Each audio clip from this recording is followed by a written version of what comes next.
funding was provided by the Corporation for Public Broadcasting and by the financial support of viewers like you. To order a videocassette copy of Legacy, call 1-800-345-2690. The entire series is $149.95. Individual episodes are $29.95. Credit cards accepted.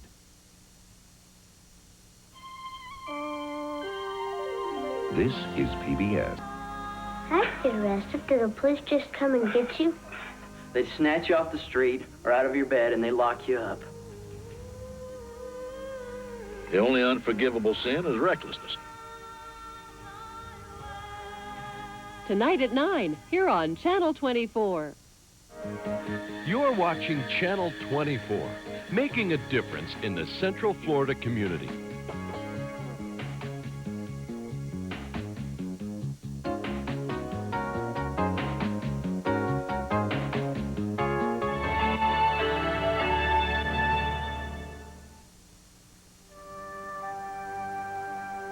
Tonight on Legacy, another great civilization, so different from others, and yet with subtle similarities. For over 5,000 years, Egypt's monuments have stood as a reflection of man's fascination with power. So much has been lost since the days of the pharaohs, yet so much remains. Now, Michael Wood traces Egypt's heritage of hope, their habit of civilization.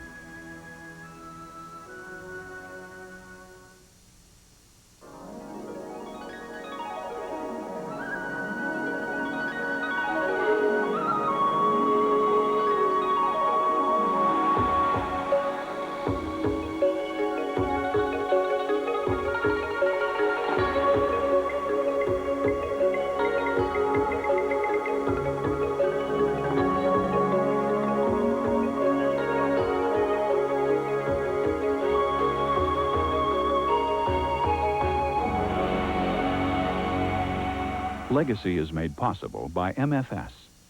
MFS, helping mutual fund and institutional investors achieve their financial goals since 1924. Additional funding was provided by the Corporation for Public Broadcasting and by the financial support of viewers like you.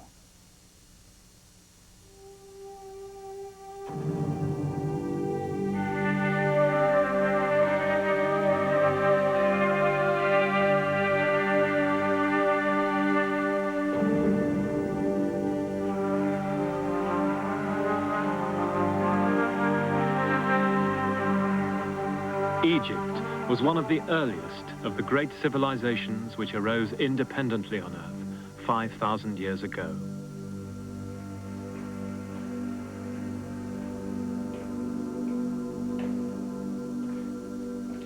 And the fascination of its monuments and its gods is still undimmed today. To enter the Great Pyramid of Khufu in the dead of night is to come into contact with an absolutely unique sensibility, responsible for the most enigmatic and enduring creations of humanity.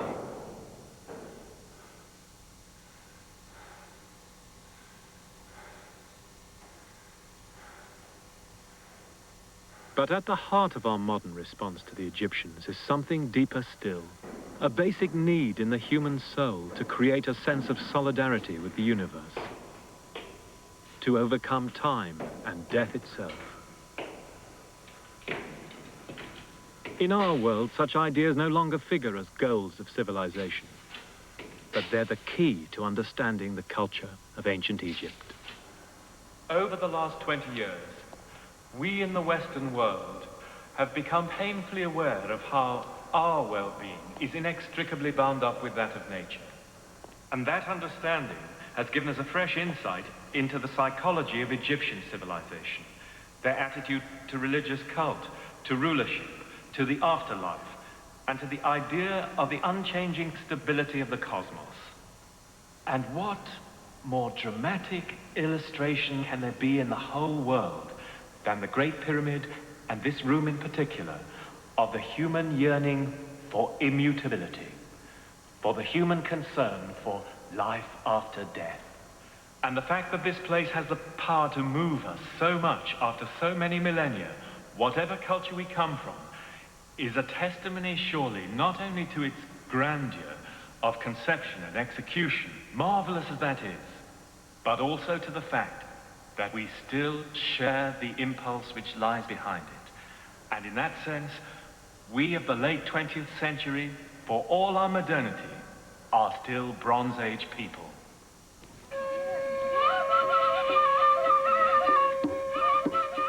This is a journey in search of the roots of Egyptian civilization.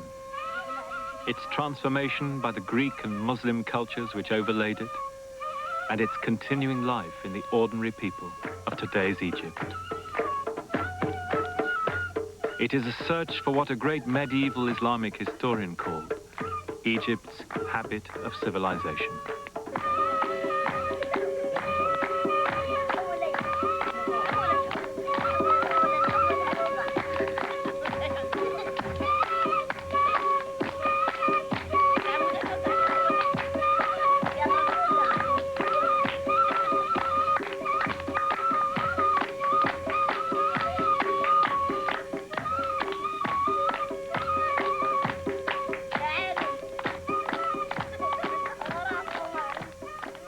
Do you really believe, wrote the novelist Tawfiq al-Hakim, that the thousands of years that make up Egypt's past could have vanished without trace, as if in a dream?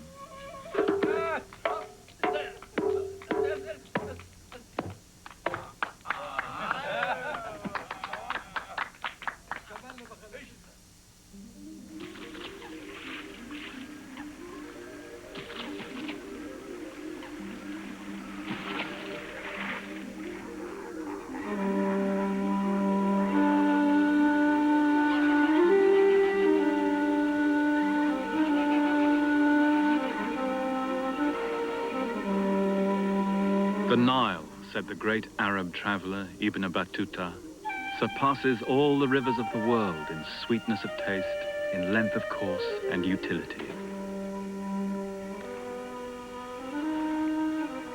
The civilization of Egypt, like those of Iraq, India, and China, drew its life from a river.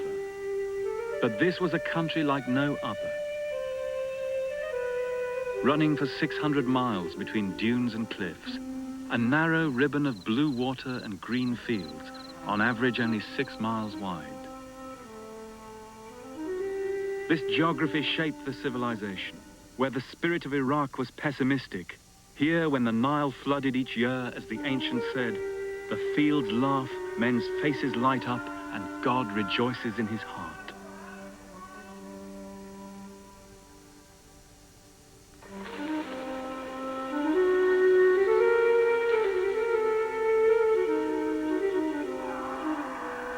From the life-renewing soil left by the inundation, the Egyptians drew a cheerful confidence in humanity, in the permanence and stability of things. Theirs was an optimistic civilization.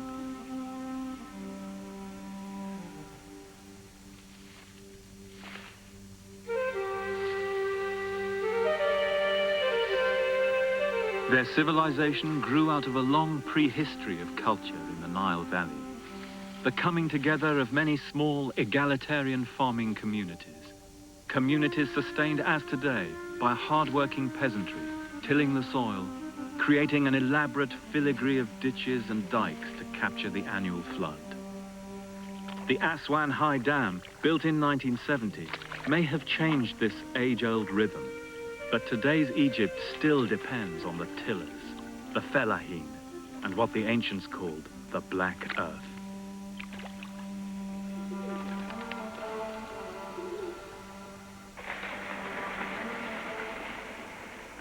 Not long before 3000 BC, these local cultures were unified into a single state, the first in history. And here at the very beginning, there are clues which will determine the shape of Egyptian civilization, right down to the Islamic period. Our search begins in an obscure little village in Upper Egypt called Qom el Ahmar, the Red Mound.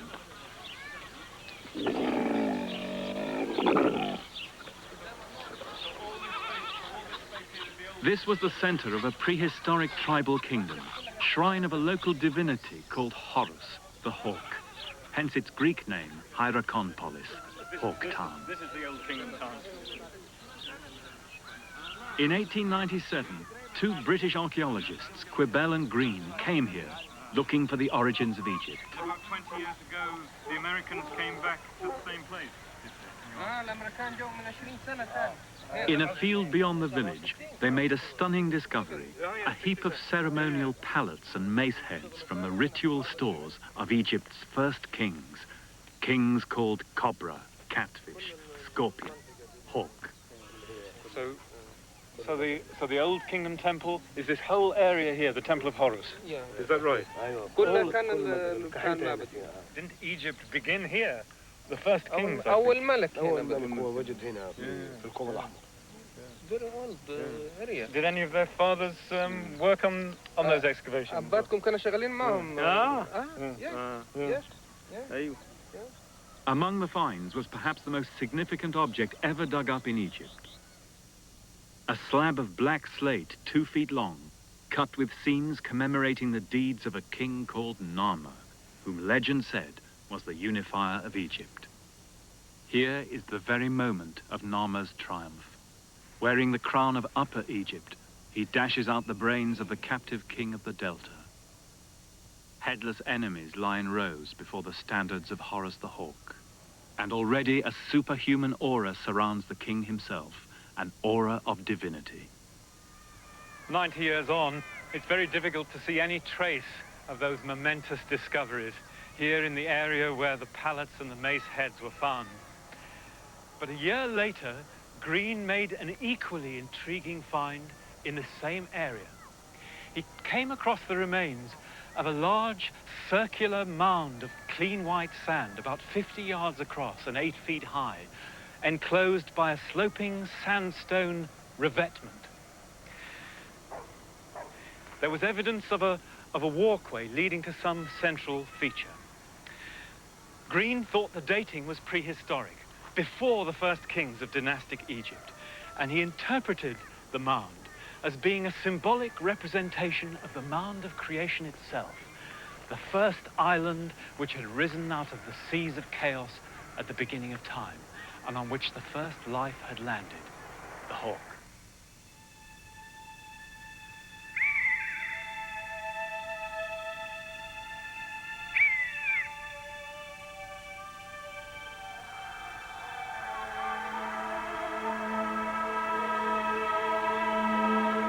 The divine kingship of Horus would last as long as ancient Egypt itself. Here in the great temple at Edfu, that same creation myth would be expounded in loving detail for colonial Greek overlords, nearly 3 millennia after Narmer's day. It was at the heart of the Egyptian conception of civilization. Every Egyptian temple, then, was a symbolic representation of that original mound of creation, with that simple reed shrine surrounding the perch on which the hawk had landed, which was created at Hierakonpolis. And no matter how big the temples became in later ages, the Holy of Holies was still that simple reed shrine, depicted here at Edfu 3,000 years later. You can make out the line of reeds surrounding the chamber in which the image of the hawk was kept. The temple was not only, though, a depiction of the first place, but of the first time, the time when the pattern of a stable society was handed down to humankind, of kingship, law, religion, and ritual, a pattern which it was believed would suffice for eternity as long as the rituals were correctly performed. The universe then and civil society were conceived of as static. Progress, change, new questions, new answers were not required because they were not needed. And indeed, they wouldn't be needed until Alexander the Great conquered Egypt 3 millennia later.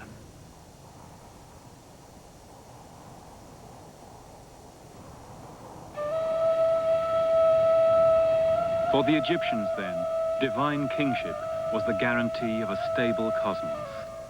The same idea can be traced across the world, from Shang, China to Aztec, Mexico. And here at Abydos, those first kings of Egypt were buried with immense brick mortuary temples, like earthly palaces. And so the key themes of Egyptian history were laid down.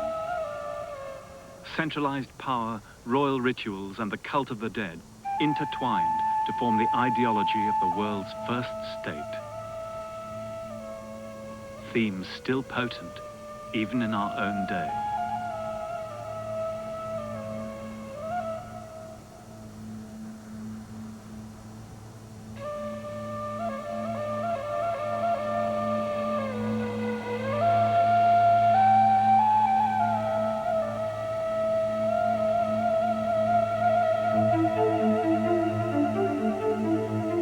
Moving northwards along the Nile, the narrow valley meets the green expanse of the delta.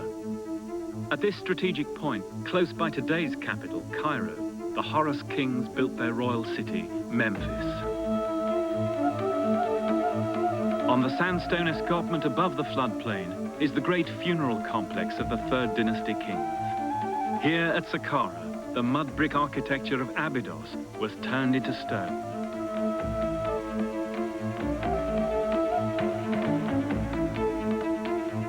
An immense 200-foot-high tomb of King Jose, the first of the pyramids.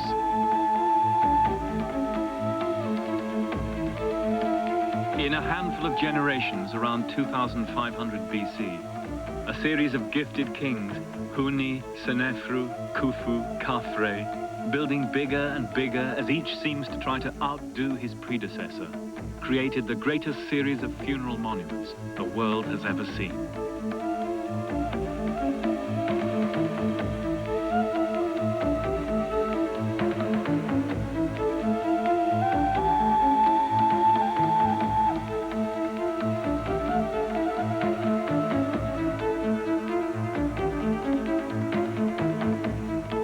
The most famous, the Giza pyramids, are now all but engulfed by the suburbs of Cairo, stripped of their polished limestone casing and plundered for building stone, but still awesome.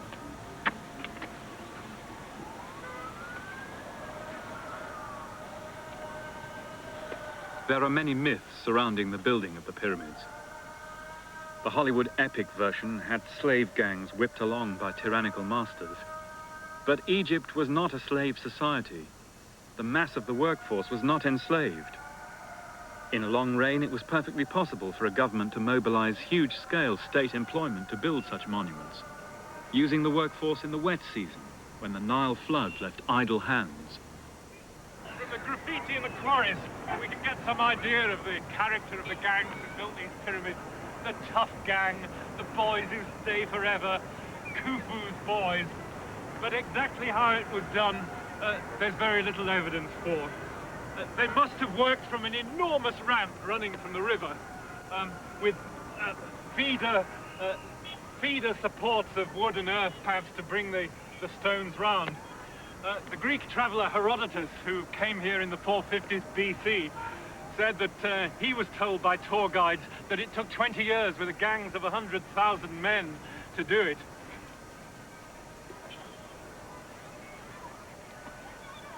The ancient Greeks, with typical cockiness, called them pyramids after the triangular cakes they knew back home. We can see them now in the light of the artificial mountains built by other cultures, Babylonians, Maya, and Aztec. For all civilizations have sought validation for their power over the masses by creating great public symbols. But more than that, the dead king is now a manifestation of the sun god himself. When the construction job was finished, the pyramids were covered with a case of fine Tura limestone. And although most of that has disappeared over the centuries, you can see over there on Khephrun's pyramid, the top coating is still there. That's what they looked like. But what were they for?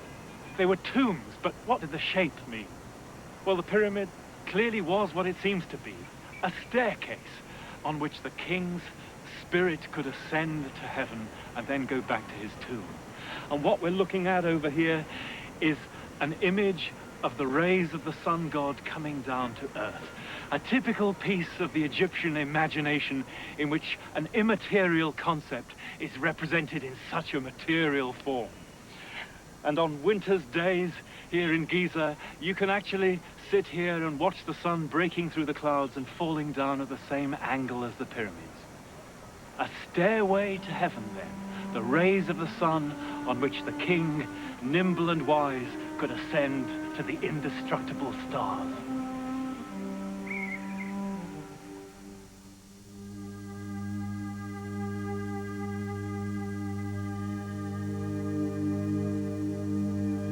The Egyptians created the world's first unified state.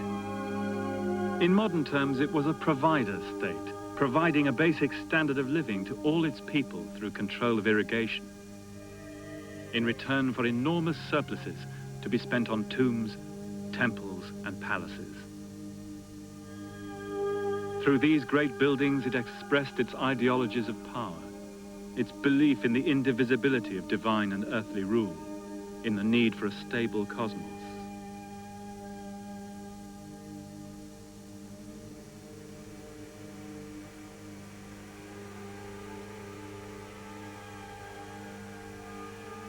Such ideas may have been essential needs of civilization at the start. And yet even today, almost all of us still live in nation-states with some or all of those same characteristics. Our thinking is still shaped by their religious and social myths, and especially by the myth of the great ruler, king or god. For it was in his name, in the Bronze Age, that the many surrendered power to the few, to live in the condition in which most of the people of the planet still live today.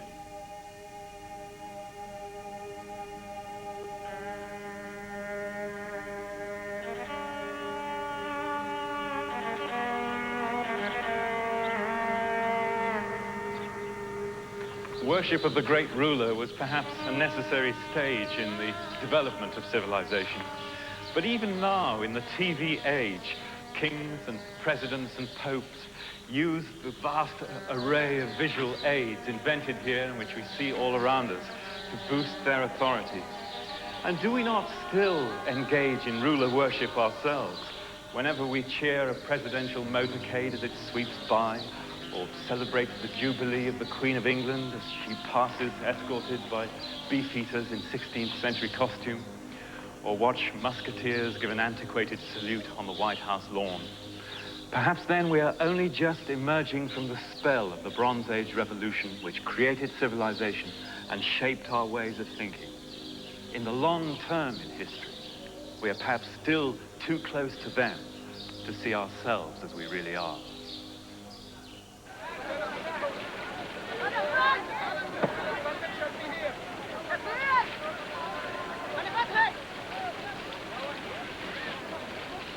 In ancient Egypt, the ties binding people to the state were not only economic, but religious.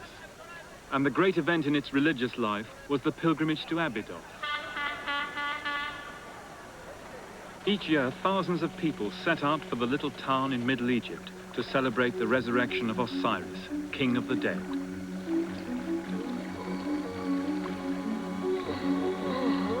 The pilgrimage provided a focus for the feelings of ordinary Egyptians. And rather like Hindus today at Benares or Shia Muslims at Kerbala, many asked to be brought to Abydos for burial.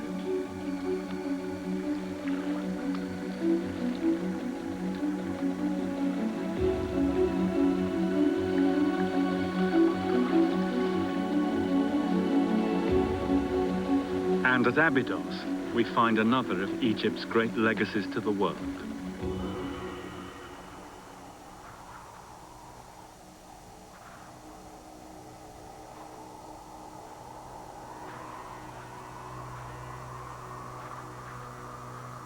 It's still a haunting place, cradled in an immense curve of the western cliffs, the realm of the dead.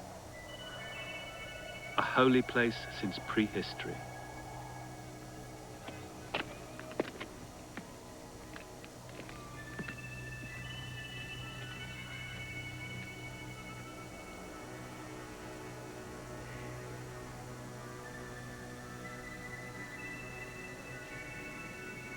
In the ruins of the sacred city, the temple of Seti I, built in 1300 BC, still survives.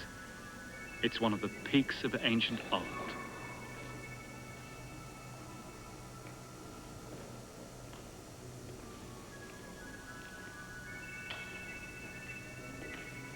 Moving from daylight into its darkened inner sanctum, the visitor has an uncanny intimation of a still active residue of spiritual power.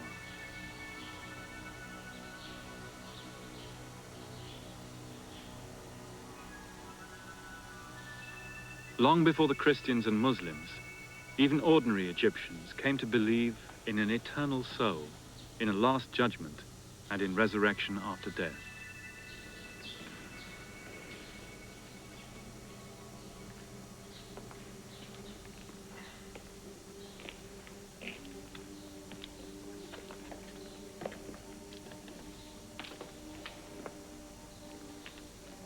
These great conceptions were acted out in a public passion play at Abydos, and are depicted on the temple walls here as a rite of passage for King Seti himself. Here too are many motifs familiar to Christians, especially the role of the Divine Mother, Isis. Here Isis is caressing Seti on her knee, and she says to him, "You're my son, come out of me. I have nourished you that you may be lord of the two lands. I have made your body strong in victory against all the enemies who may come against you. Your Majesty is king of eternity, a falcon abiding forever." And here's Isis giving the breath of life to Seti, and above her, her words are, "You have made your mansion, your temple, to magnify our nature, and adorned it with all kinds of excellent stonework. And your reward for this will be the lifespan of the sky, or as long as Abydos shall exist." At first sight, these gestures and actions may seem rather archaic and bizarre.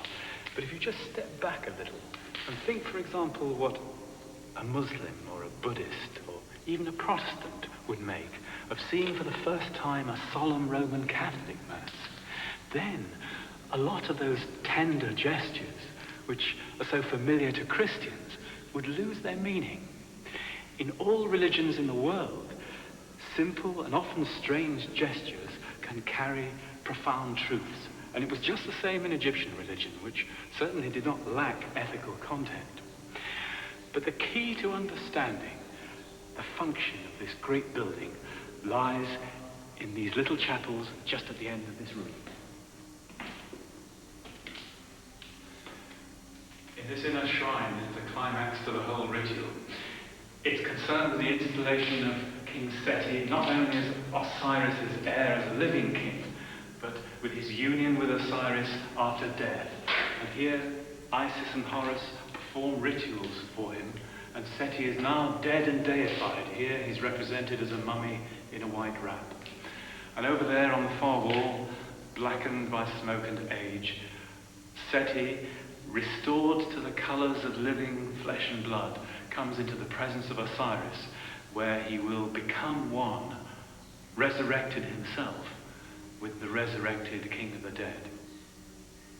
So the simple and strange gestures reveal a simple yet profound message, a belief in righteousness on earth, in the Last Judgment, in eternal life, though not in damnation, which had no place in the Egyptians' optimistic view of things. But these ideas would play a key role in the later development of Christianity and of Islam.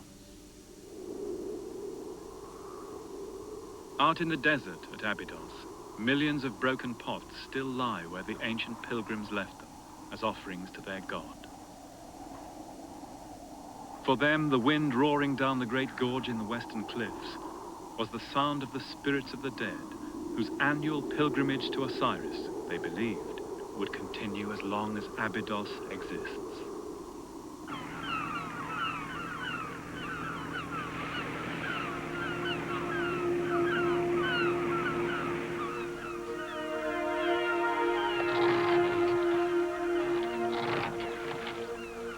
In 332 BC, Egypt was conquered by Alexander the Great. And then Egyptian civilization turned away from its immemorial roots towards the sea and a wider world. For thousands of years, far back in time, even before the days of a united kingdom of Egypt, the Egyptians had looked no further for their contacts than Arabia and the Red Sea, Nubia in Africa, Syria and Palestine. But now, with the Greek conquest and the founding of Alexandria, a shift in the center of gravity of Egyptian history takes place. And for the next 1,000 years, they would find themselves part of a Greek-speaking Mediterranean world. This signaled the beginning of the end of traditional ancient Egyptian culture, which was transmuted by the dynamic, internationalizing culture of the Hellenistic age, which extended as far as Central Asia and formed one of the important foundations of the later Islamic world which followed. In all this, Alexandria was a great catalyst. As early as the 1st century BC, a Roman author could write that Alexandria is without doubt the first city of the civilized world, in size, in elegance, in riches, and in luxury. It's paradise here, said the poet Herodotus. You can get anything you want. Money, shows, games, women, wine, boys, the best library in the world. In short, all earthly delights.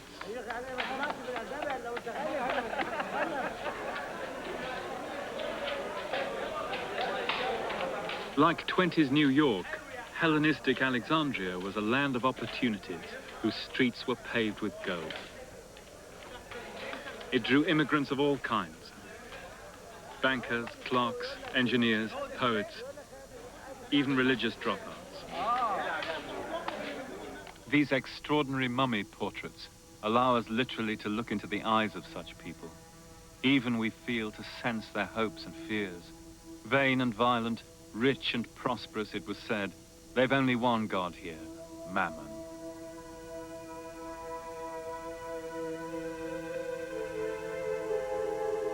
Our good life in Alexandria was brief, wrote the poet Cavafy. But how potent were the perfumes, how splendid the bed on which we lay, and to what sensual delight we gave our bodies.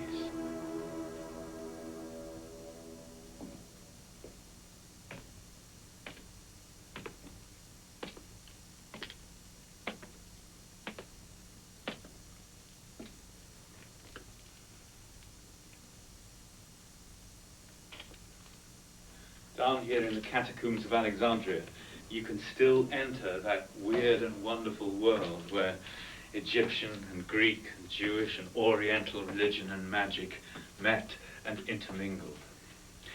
The Greeks who came here to Egypt were very open-minded about the local gods. The deep experience of Mediterranean paganism made it easy for them to identify Amun with Zeus, or to say the Egyptians worshipped Aphrodite, the goddess of love, but they called her Hathor. And how that worked in practice, you can see in this astonishing tomb deep below the streets of Alexandria.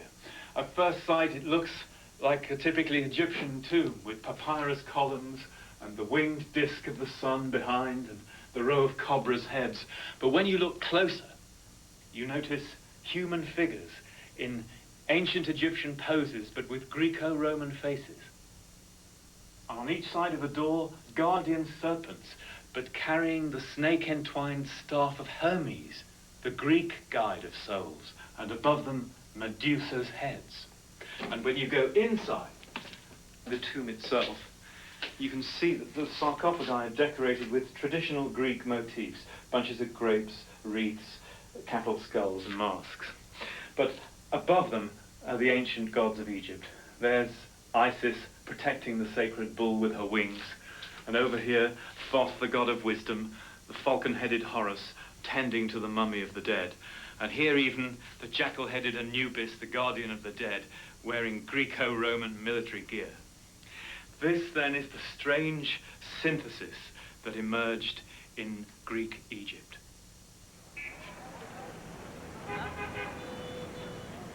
It was said that Alexander had hoped to create a new world order based on his multiracial ideal of brotherhood among nations. In this, Alexandria would have been the cultural and commercial hub. But when Alexander died in Babylon, aged 32, the dream died with him. His body was brought back for burial in a lavish tomb in his new city. It's never been found, but the clues point to this tiny mosque in the heart of the old city of Alexandria.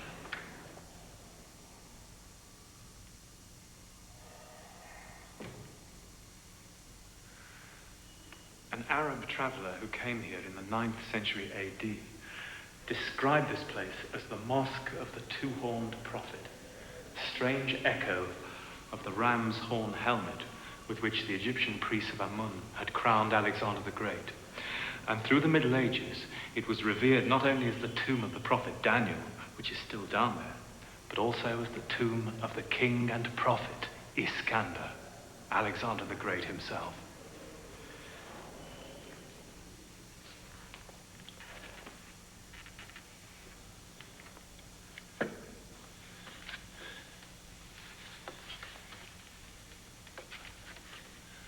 Tunnels and cellars that fan out from underneath this mosque have never been explored properly. But that's not really surprising. The city's absolutely honeycombed with them, and they're really dangerous. There's a great Alexandrian story of the fat bride who, on her wedding procession, fell through a hole in the street and disappeared, and despite the best efforts of the guests, she was never seen again.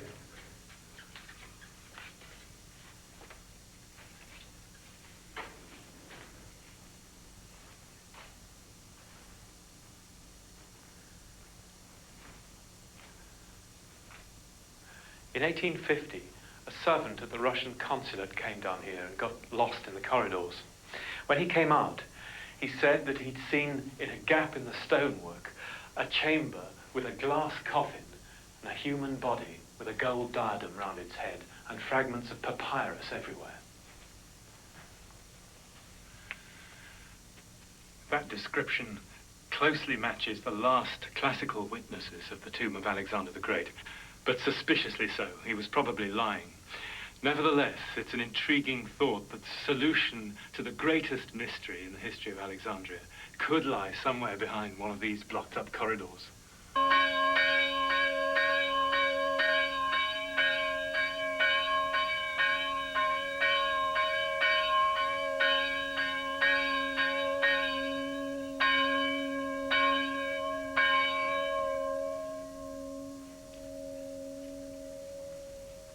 It's 3 a.m. in the remote monastery of St. Paul, near the Red Sea. The monks begin their devotions before dawn.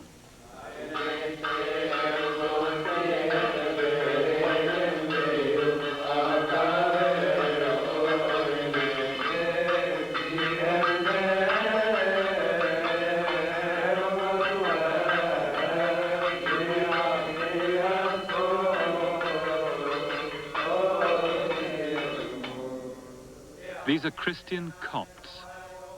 Their name means Egyptians, and their language and music contain survivals from pharaonic times. Their culture goes back to the early centuries AD, when Egypt became part of a Christian Roman Empire. And even today, they represent nearly 10% of Egypt's population. This church was founded in the 3rd century AD by St. Paul the Anchorite.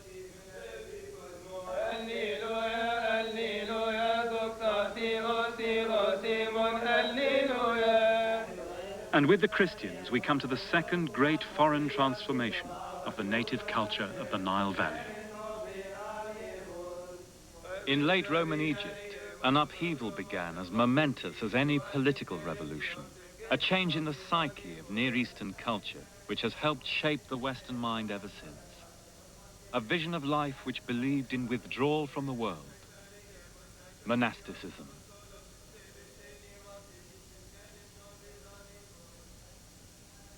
There are distant echoes of our own time here, of self-sufficient communes dropping out of society. And perhaps this too was a time of psychic threat.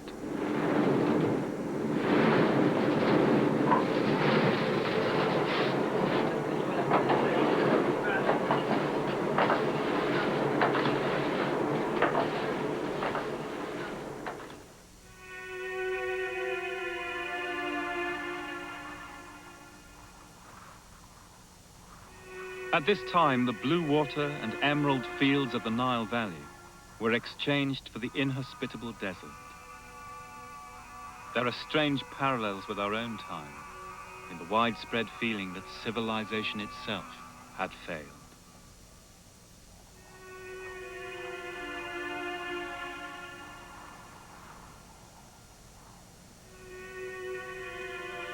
Better cities may arise one day, said the Egyptian philosopher Plotinus. Our children, though conceived in a sinful age, may build better than their fathers.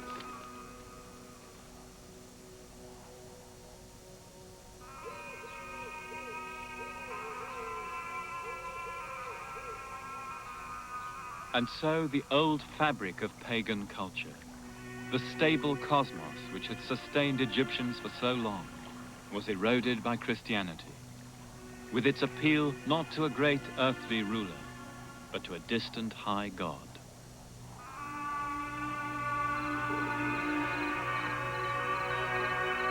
This was a time, said one, when we realized how insecure the human condition is.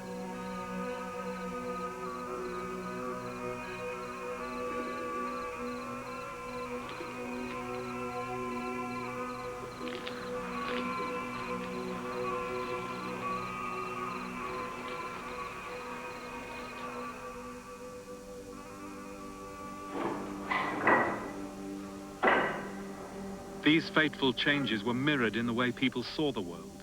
For nearly 1,000 years, classical Mediterranean art had glorified the physical world in the belief that mankind, as the Greeks said, was the measure of all things. Now artists retreat into a crude language of symbols.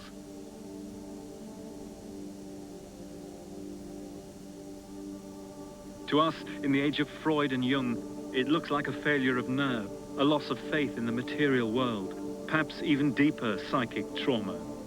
Everything has gone, said Cyprian. Honesty, friendship, skill in the arts, standards in morals. This vast and wonderful world is heading for destruction.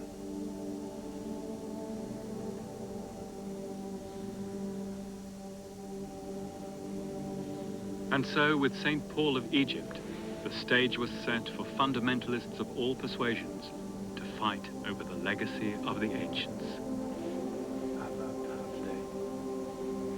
Bishop Anachorites,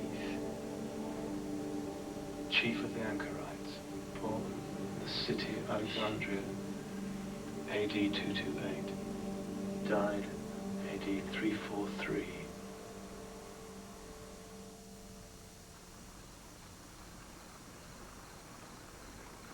In the old towns along the Nile Valley, the ancient paganism survived right through the Christian era. Akhmim in Middle Egypt was and still is a famous textile town. Fragments of its cloth from the late Roman period suggest a rich mixed culture with their Greek, Egyptian, and Christian themes. It was the same in their prayers. Help us, they said. Help us, Horus, Adonis, Michael, Jesus. Amen. The town's most famous temple was to the phallic god Min. Described as a wonder of the world by early Arab travelers, it was destroyed in the Middle Ages. But now, for the first time, remains of this splendid building are emerging from deep below the streets.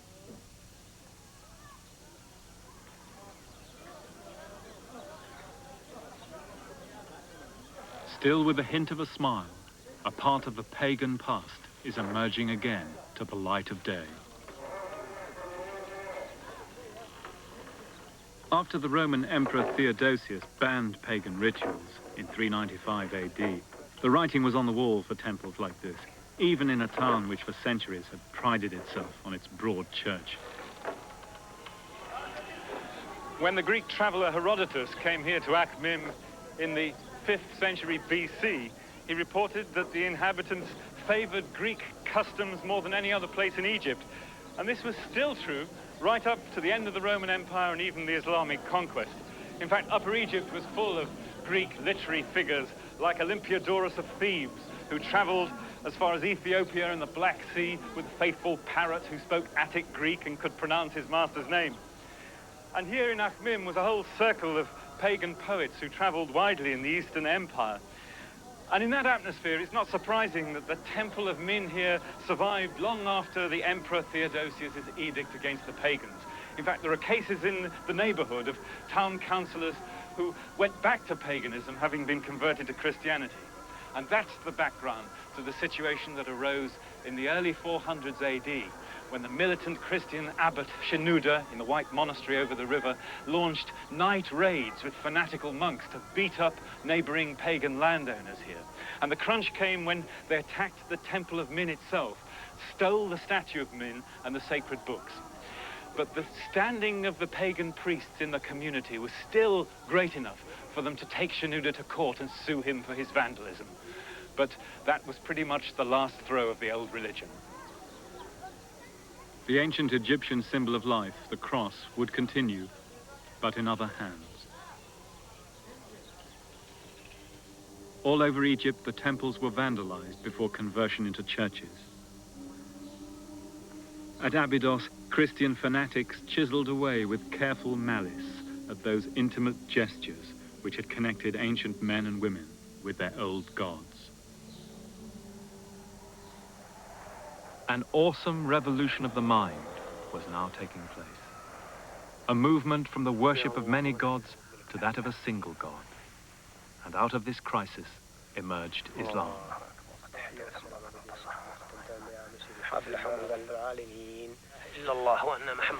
Islam was the final stage of the transformation of the religion of Abraham through the Jews and Christians to the last great world religion, proclaimed by the Prophet Muhammad.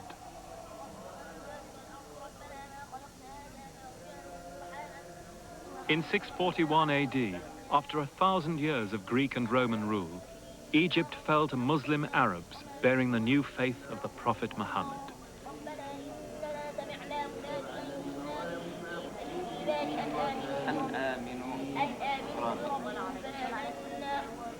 And in the cities, the Prophet's message fell on fertile ground. Here in Edfu in Upper Egypt, the town of Horus, in the mud brick houses clustering around the temple, a rich series of business and legal documents lets us glimpse how the people responded to this tremendous change. As the cultural life of Egypt, after so long looking towards the Mediterranean, turned again to the fertile present. And so, here in Edfu in Upper Egypt, as throughout the Mediterranean and Near Eastern worlds, the Christians and the Muslims were the inheritors of the ancients. And their belief in a single God, which the muezzins are chanting now from their minarets, developed out of a tendency long apparent in the ancient world. For the Catholic papacy, the Muslim caliphate, the Orthodox churches of the Greeks and Syrians and Copts all stem from the attempt of men to rule their fellow men and women under a distant, high, and all-powerful God. And the effects of that tremendous revolution at the end of the late antique world still shape our lives today. The last Greek religious papyrus from 7th century Egypt sets the seal on that revolution. For it gives in Greek the very words we can hear around us now.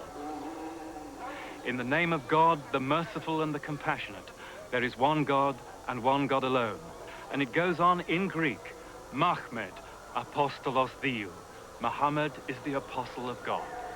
With that, to all intents and purposes, the world of the ancient Egyptians had passed.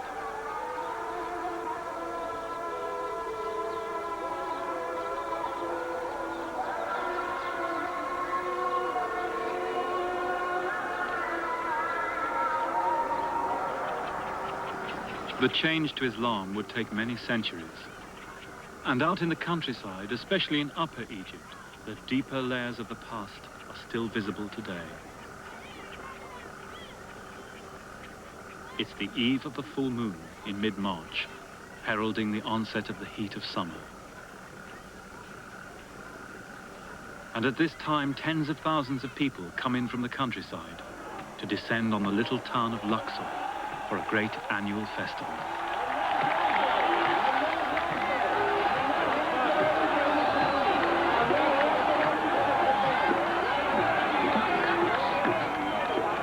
Up here, people still celebrate the ancient feast days. The spring festival, the rising of the Nile, and especially the 40 days of mourning for the dead. But this is the biggest.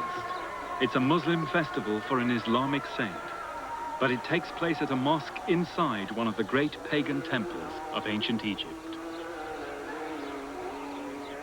The Coptic Christians take part too, for they also once had a church inside the temple.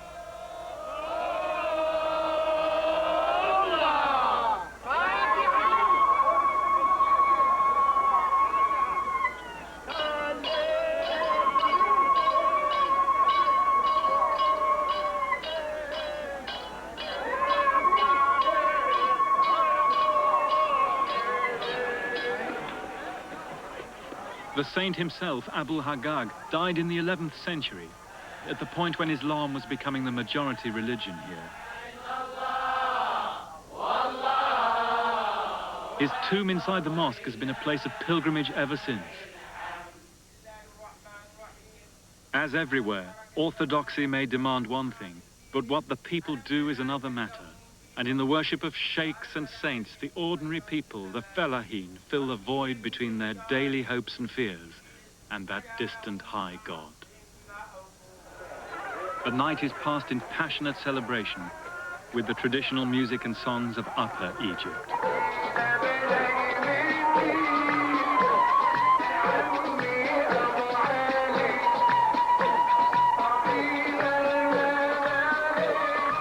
The two lands of Upper and Lower Egypt were united by Narmer, the Hawk King, 5,000 years ago. But even today, they're still two lands, each with its own character and traditions. And a man from Cairo or the Delta would feel a stranger here tonight.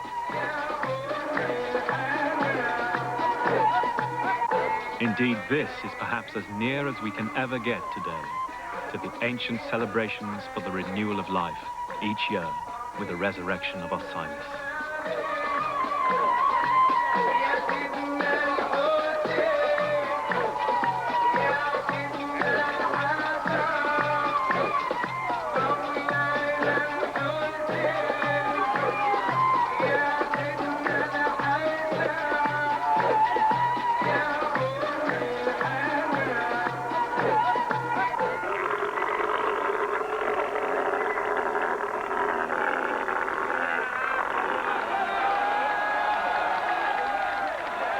Next day, the festival reaches its climax.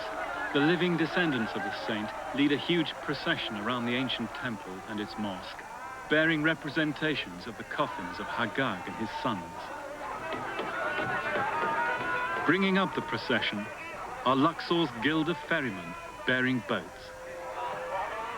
They're on trucks these days, but nonetheless, the ferrymen are discharging their traditional duty, just as their ancestors did thousands of years ago, when around the streets of ancient Luxor, they bore the boat of the sun god Amun.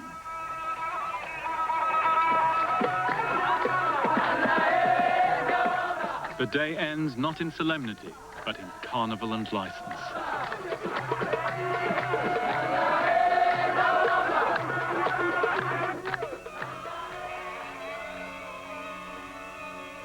The ancient legacy also survived in the city.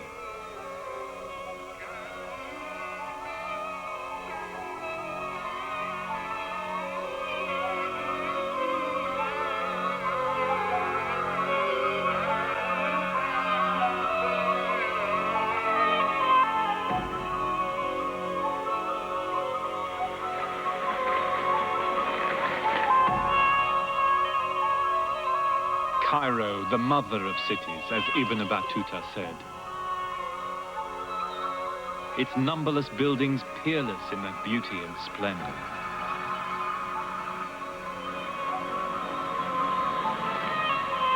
The meeting place of travelers, shelter of the strong and weak, whose throngs of people surge like the sea.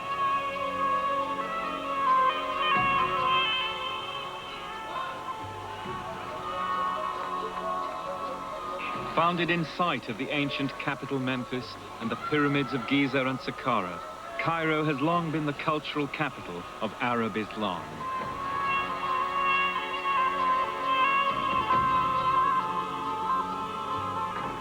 And here too, even today, in its mosques and universities, we can still find a living link with the world of the pharaohs.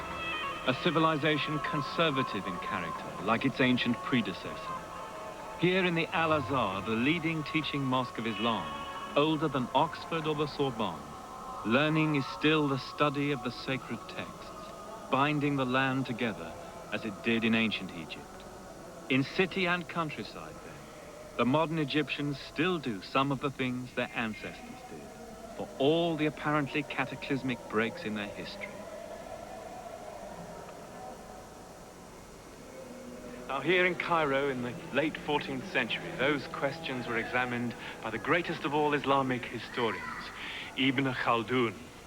His concerns were the same as ours in these films, the nature of civilization, its rise and decline. He considered that settled, cooperative human life was the goal of civilization, that it went in cycles of growth and decay, like all forms of life.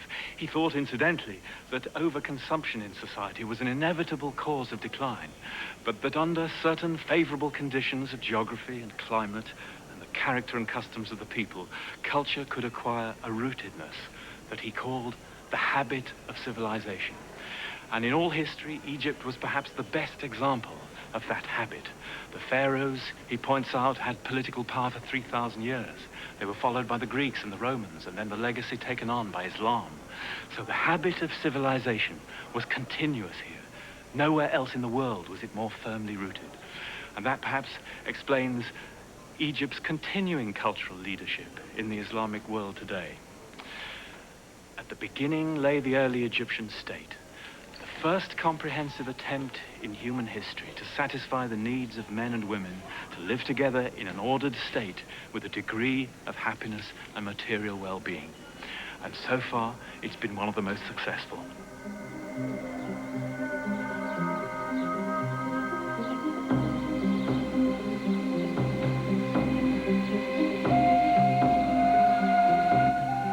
A commodity that became central to world politics. Oil on the prize, the epic quest for oil, money, and power, Thursday at 10. Stay tuned for the heartwarming series, I'll Fly Away, coming up next, right here on Channel 24.